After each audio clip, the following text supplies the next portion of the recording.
Thank you for joining our Employer Internship series. In this video, we will be discussing successful program elements in developing an internship for students. Additionally, we will have supporting materials in our Employer's Guide to Internships available to complement and expand on this video series. These are our objectives. To start with, is an internship the right fit, and what could you do it if it is not? Also, we will discuss what the internship program development process entails, learning objectives, and review pay and compensation. Finally, I'll be sharing academic internship information for A&M San Antonio programs. The National Association of Colleges and Employers is an organization that defines various career competencies and work development expectations in the field of college and employer relations. As such, when creating an internship, it is important to consider some key questions for your organization to determine if an internship is a right fit. Please consider the following questions. The primary purpose of an internship program is a learning experience. Students want to take the knowledge that they're gaining from the classroom and apply it to real-world situations. As such, learning objectives and goals are an essential part of the student interest in various programs and experiences.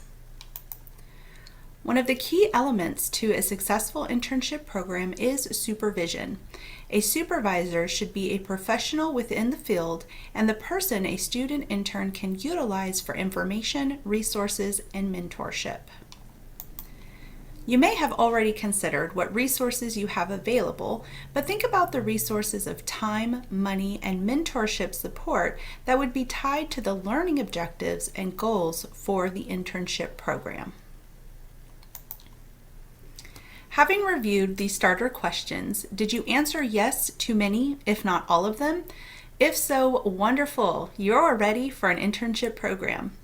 But if these questions left you with some more questions or had you thinking about your goals and objectives differently, then maybe more consideration needs to be done before you start an internship program. Micro internships are a terrific way to get started working with students. Through short-term projects, these provide experiential opportunities for students and provide your organization with outcomes that have a less stake. So it's a win-win. These kinds of opportunities have also provided employers and organizations with prospective future interns or employees. Please visit the information about Parker Dewey at the given website. Here at the May Center, we would also be happy to connect further and work with you on outreaching your projects for student talent. So now that we are going to develop an internship program, let's discuss the process for starting the program. As you can see from the image, it is beneficial to develop a written plan. You also want to evaluate your resources and set program goals. This is the first phase of the work it takes to create a well thought out and dynamic opportunity for your organization and for students. Considering your why will really help set the tone for your organization and help to consider additional goals, ideas, and benefits for this program experience. We highly encourage you to take a moment, pause this video, and create a list of reasons this would be a great program for your organization and for students. Now let's talk about the structure of a great internship program. As you can see from this pyramid guide, these are the things that the students are looking for and expecting from a great program. As far as the educational component, there is a lot of learning that the students have already had in preparation for this internship experience. However, there are specifics within each of your fields and industries that you want to make sure the students are educated about. Therefore, consider what training would be needed, and that could be a great starting point in creating the other areas of the experience as well. The most impactful areas of this internship program should be the coaching and the exposure. As you can imagine, there are many ways to provide meaningful feedback in ways that you would want to consider that would work best for the supervisors who will be working with the students in the internship. Please consider reviewing the video on supervising interns, as well as the information provided in our employer's guide on this subject. Considering exactly what kind of experience your organization needs and the experience you are able to provide will be a foundational area that will influence not only the trajectory of the program, but the development of your internship job description, your program goals, student learning objectives, and help you in determining resources. So let's dig into learning objectives. These are what a student can expect to learn or apply at the end of the internship. Stephen Covey always says, begin with the end in mind. And that is the same advice we will give you here. You can think of learning in different mechanisms as buckets of knowledge. So you can see from the diagram here that there are 4 general areas to consider when creating your learning objectives. Depending on the scope of the experience and projects for this internship, consider which of these buckets the project or pieces of the project could fall into. For example, say you're wanting a student to work on solutions for better upkeep in your customer management system. It is likely that objectives such as this would fall under exploration and examination, at least at the start of this project. Beyond that, the student might be learning and developing skills in alignment to specific technology of the system and the implementation of the specific customer outcomes that are desired. So from this example, we can see how one project could have more than one bucket of learning experience. Please take some time to make these considerations as you develop your program.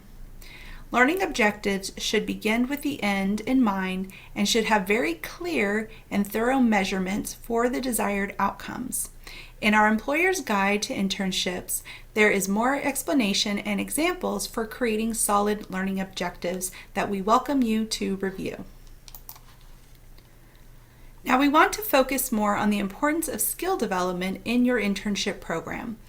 As discussed earlier, the National Association of Colleges and Employers has done extensive research to obtain the top skills that employers in any industry across the country have determined are the most valuable for students to obtain in their college experience as related to the working world. Please consider how each of these skills might be incorporated into your learning objectives and program goals, and in terms of your project and program development overall. We also highly encourage you to explain these skills to students and provide them in your job descriptions and training throughout your program. A question we often get, and one you've likely already asked yourself, is about pay and compensation. Ideally, students would get paid for the working experience of the project outcomes.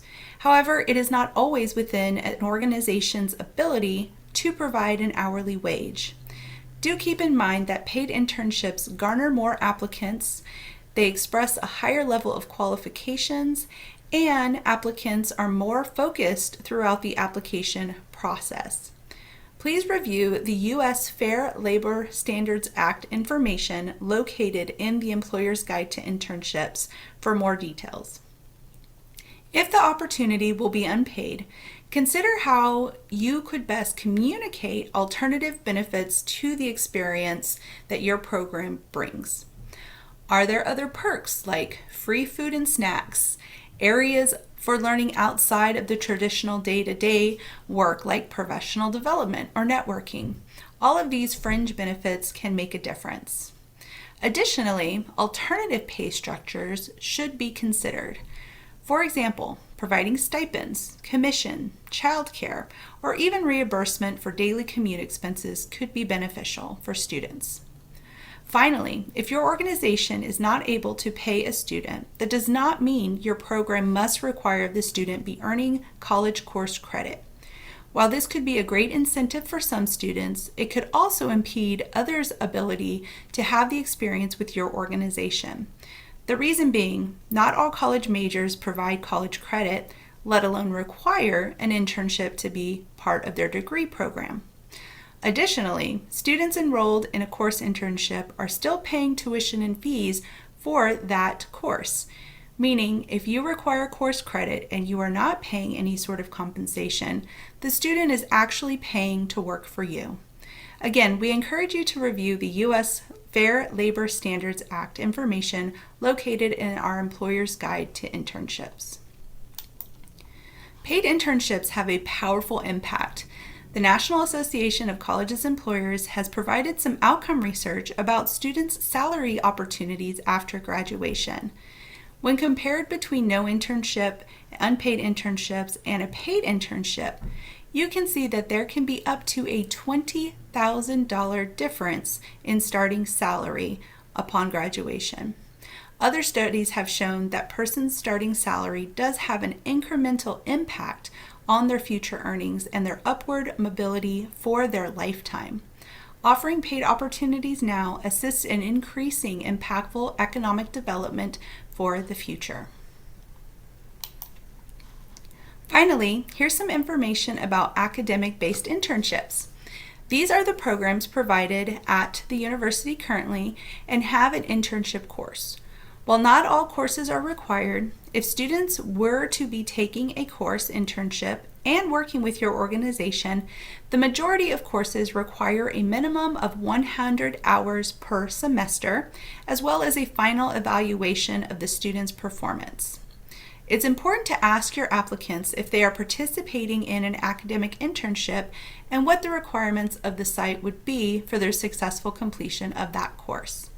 Again, students may or may not be required to take an internship for course credit to complete their degree. In review, we have explored considerations on an internship program being right for your organization, the importance of your why, creating a written plan to communicate the programs and goals, and we've also reviewed the importance of learning objectives and skill development. We've discussed pay and compensation and reviewed academic internships. So what are your next steps? We hope you will review the information in our Employer's Guide to Internships, as well as take a few minutes to watch our other videos on posting and recruiting and our video on supervising student interns. Please connect with us in the Mays Center for experiential learning and community engagement. Thank you for your interest in A&M San Antonio student talent.